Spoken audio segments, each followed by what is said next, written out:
भाग 5 ट्रेन वाली पिशाचनी। पिछले भाग में आपने देखा कि आभा नील के साथ एक बड़े से महल जैसे घर में आ जाती है और मयूरी नील को ढूंढ ढूंढ कर हताश हो रही है। अब आगे नील नहाकर कपड़े बदल लेता है और कुछ ही देर में आभा वहां आ जाती है। वो नील को अपने साथ उस घर के मालिक दंपत्ति के पास लेकर जाती है। नील देखता है कि एक लंबी सी अधेड़ उम्र की औरत जिसने हरे रंग की साड़ी पहनी हुई है और पूरी तरह से स्वयं को जेवरों से सजाया हुआ है। उसके साथ जो उसका पति है उसके बाल कंधों तक है और घुंघराले भी है। उसकी काली और लंबी दाढ़ी है और चेहरा भी उसका काफी भयानक है। वो दोनों अपना परिचय देते हैं और वो भयानक आदमी अपना नाम भैरवानंद और अपनी पत्नी का नाम शलाका बताता है। अब भैरवानंद कहता है, हमें आभा बिटिया ने सारी सच्चाई बता दी है। वो ट्रेन वाली पिशाचनी का आतंक तो यहाँ के सारे इलाके में छाया हुआ है, इसलिए हम हमेशा राहगीरों की मदद करते रहते हैं। अब नील कहता है, जी शुक्रिया, मुझे लगता है अब हमें निकलना चाहिए। तभी शलाका बोलती है, आप हमारे मेहमान हैं, इसलिए अभी कुछ समय तो यहाँ रुकिए। वैसे भी अभी उस पिशाचनी का खतरा टला नहीं है। मौसम भी बहुत भयानक है और तेज बारिश हो रही है।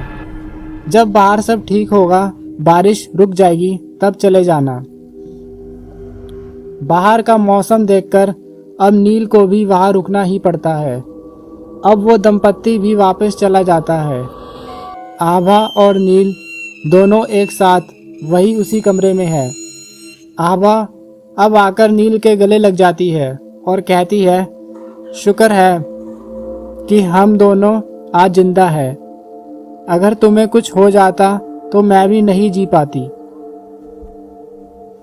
अब नील भी उसे कहकर बाहों में भरकर कहता है, अगर आज मैं जिंदा हूँ तो सिर्फ तुम्हारी वजह से आभा, नहीं तो वो पिशाचनी मयूरी अभी तक तो हमें मारकर हमारा खून भी पी चुकी होती। तुम्हारे सच्चे प्यार ने ही मुझे आज बचाया है। इस तरह नील और आभा दोनों ही एक दूसरे में खो जाते हैं, लेकिन बाहर का मौसम अभी भी डरावना हो चुका है। बेशक सुबह हो चुकी है और उन दोनों की घड़ियां भी चलने लगी है, लेकिन काले घने बादलों ने दिन को भी गहरे अंधेरे में बदला हुआ है। वो दोनों ही घने जंगल में बीचों बीच एक घर में है। बाहर मूसलाधार बारिश हो रही है और सियारों के रोने की भयंकर आवाजें आ रही है, लेकिन आभा और नील इन सभी बातों से बेखबर एक दूसरे में खोए हुए हैं। दोनों एक दूसरे के करीब आ रहे हैं और नील आभा में खोता ही चला जा रहा है। दोनों आज एक हो रहे हैं और नील आभा में समाकर अपना अस्तित्व भी खो चुका है।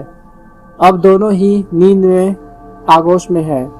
अब अचानक ही नील की नींद खुलती है तो देखता है कि शाम हो चुकी है और खिड़कियों से बाहर शाम की हल्की सी रोशनी दिखाई दे रही है।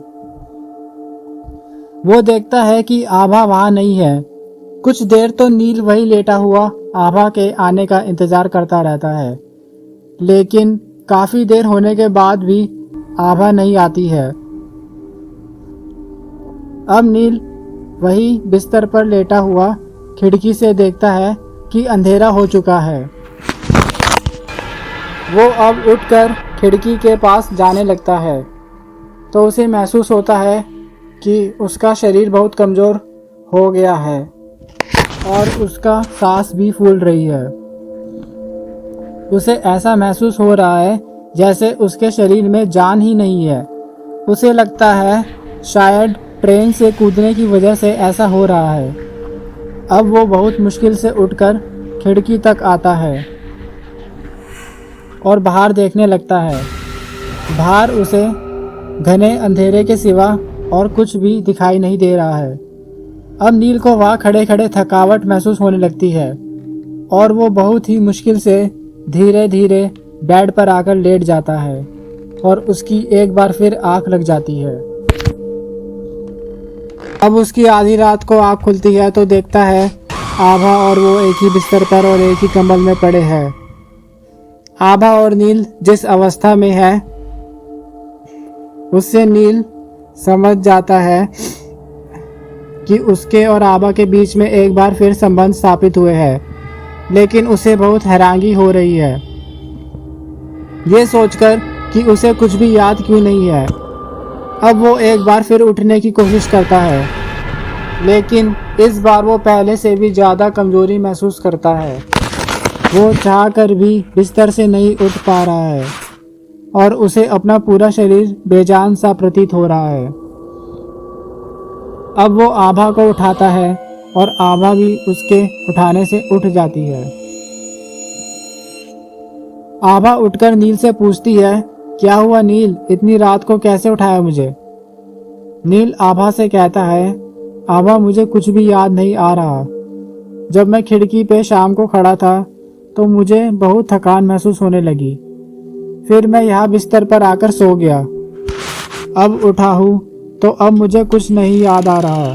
कब तुम आई, कब तुमने मुझसे प्यार किया और कब मेरे साथ सोई। सबसे बड़ी बात, मुझसे अब उठा भी नहीं जा रहा। पता नहीं क्यों ऐसा लग रहा है जैसे मेरे शरीर की सारी शक्ति किसी ने छीन ली हो। क्या हो रहा है मेरे साथ ये आभा? आभा उसके गले लगकर उसे तसल्ली देती है और कहती है कि ये सब उस ट्रेन वाली पिशाचनी के ही जादू का असर है। देखना, अब जल्दी ही तुम ठीक हो जाओगे, तुम बिल्कुल भी चिंता मत करो। नील को आभा की बात से भी कोई तसल्ली नहीं होती है, लेकिन वो अब आभा को कुछ नहीं कहता और खामोशी से उसके गले लगा रहता है। मन में नील के हजारों सवाल हैं, लेकिन जवाब एक भी नहीं है। इसी तरह सोचते सोचते एक भयानक रात और बीत जाती है, लेकिन यह सवेरा भी नील के जीवन में कोई भी उजाला लेकर नहीं आया है, क्योंकि अब नील बिल्कुल भी बिस्तर से उठ नहीं पा रहा है और उसका शरीर बिल्कुल बेजान हो चुका है। नील का शरीर काफ़ी कमज़ोर हो चुका है, यहाँ तक कि बाथरूम तक भी नील बहुत मुश्किल से जाने लगा। आभा का इस बात की ओर बिल्कुल भी ध्यान नहीं था। नील ने उसे कई बार कहा कि उसे उसके घर छोड़ आए, लेकिन आभा उसे हमेशा ये कहकर टाल देती कि अभी तुम ठीक हो जाओ फिर चले गए। आभा का सिर्फ एक ही मकसद होता, वो था नील के साथ संबंध बनाना। यहाँ तक कि नील की इच्छा ना होने पर भी आभा उसे मजबूर क्या करती। उस तरह से 5 दिन बीत गए और एक रात नील को जो सच्चाई पता चली उसे नील को सहन करना मुश्किल हो गया।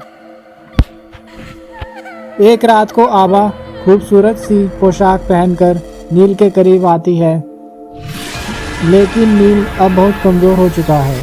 वो आभा से कहता है, मुझे नींद आ रही है, मैं सोना चाहता हूँ। ये कहकर नील जैसे ही दूसरी करवट लेकर सोने लगता है कि तभी आभा को गुस्सा आ जाता है और वो नील को कहती है, जो मैं कहूँगी वो तुम्हें करना ही होगा। नील उसका ऐसा रूप देखकर हैरान हो जाता है और कहता है, आभा तुम्हें क्या हो गया है? ये कैसा प्यार है तुम्हारा जो तुम्हें मेरी हालत भी नज़र नहीं आती? इतनी स्वार्थी प्यार कब से करने लगी तुम? आभा अब कुछ नहीं करती और वहाँ से उठकर बाहर चली जाती है। अब नील को आभा पर शक होने लगा है और रह रहकर उसे यही ख्याल आ रहा है कि कहीं मयूरी की कही बात सच तो नहीं, कहीं आभा ही तो वो ट्रेन वाली पिशाचनी नहीं। फिर नील खुद को ही तसल्ली देते हुए मन में कह रहा है, नहीं ऐसा नहीं हो सकता, मेरी आभा एक पिशाचनी नहीं हो सकती। अगर ऐसा होता तो अभी तक तो मुझे मार चुकी होती। लेकिन मैं जिंदा हूँ, इसका मतलब ये पिशाचनी नहीं है। आज नील का मन बहुत बेचैन है। कभी तो उसे आभा पर भरोसा हो रहा है और कभी कभी उसे ना चाहते हुए भी मयूरी की कही हुई बातें याद आ रही है। अब वो मन ही मन ईश्वर से प्रार्थना कर रहा है ईश्वर, अब बहुत हो चुका है। मैं इस मयूरी और आभा की पहेली में उलझ कर रह गया हूँ। मुझे कुछ समझ नहीं आ रहा कि क्या सही है और क्या गलत। अब मैं सब कुछ भूलकर आपकी शरण में आ चुका हूँ, मुझे मार्ग दिखाओ। तभी उसे मयूरी की कही हुई मंत्रों वाली बातें याद आती है। अब नील को भी लगता है कि उसे मंत्र पढ़ने चाहिए, लेकिन उसे केवल गायत्री और महामृत्यु जय मंत्र ही आता है।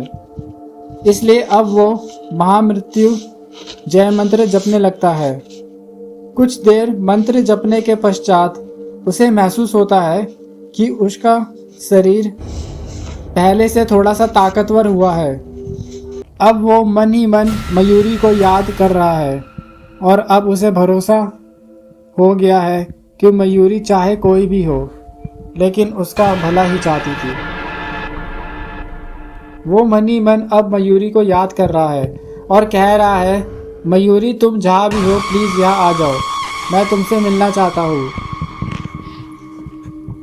तभी एकाएक उस कमरे का दरवाज़ा बंद हो जाता और ज़ोर से बिजली चमकती है।